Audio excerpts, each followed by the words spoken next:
malakas loob na ibinahagi at ipinaliwanag ng isang ginang sa Bataan ang kanyang estilo sa pag-aalaga sa anak na may special needs. Para bigyan ng mukha ang balita, Mobile Journal, Jazz Paredes.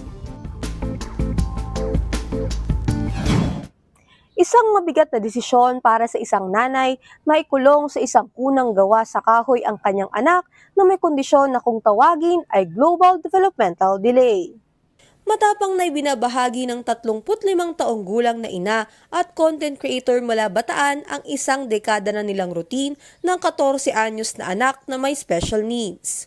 Sa malaking kahoy na kuna na ito nananatili buong maghapon si Jasen. Dito siya inaalagaan at pinakakain ng kanyang ina. Dito na rin siya dumudumi at nililinisan. Araw-araw po kasi yung kuna niya laging binabrush. Kasi doon po siya dumudumi, doon po siya umiihi. Doon lahat eh. Kaya kailangan lilinisin ko sa araw-araw. Ayun, tapos sa tanghali maghahatid ay sa morning, iiwan saglit si kuya, hahatid si bunso sa school. Pero mga 10 minutes lang yun, tapos babalik ako. 5 years old pa lang si Jasen nang ma-diagnose ng global developmental delay. Isang kondisyon kung saan nahuhuli at hindi akma sa edad ang kanyang kilos.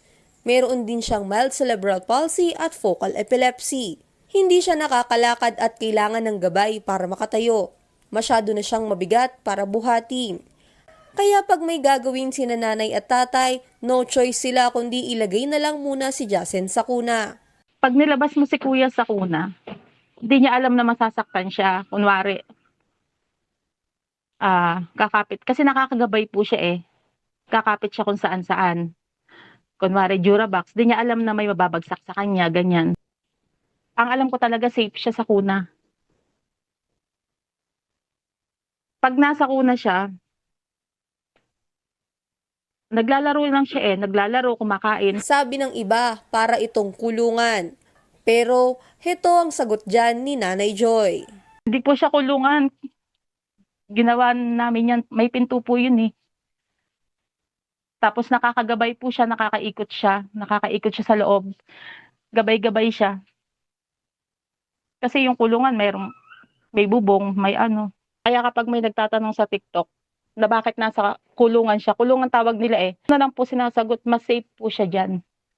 Ayun na lang, hirap magpaliwanag eh.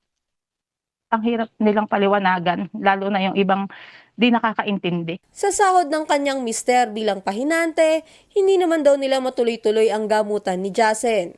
Kaya, nananawagan sila ng tulong. Till now po, ganun na. Maintenance.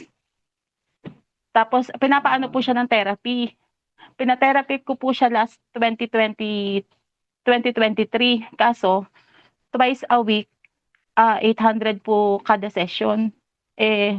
Parang 2 months ko lang po nagawa yun kasi ang hirap po sa isang linggo, 1.6 ng 1.6. Sa kabila ng hirap, umaasa pa rin si Joy na matutupad din ang kanyang pangarap para sa anak. Kung dinadasal na kahit makalakad lang siya, maalis siya dito sa kuna.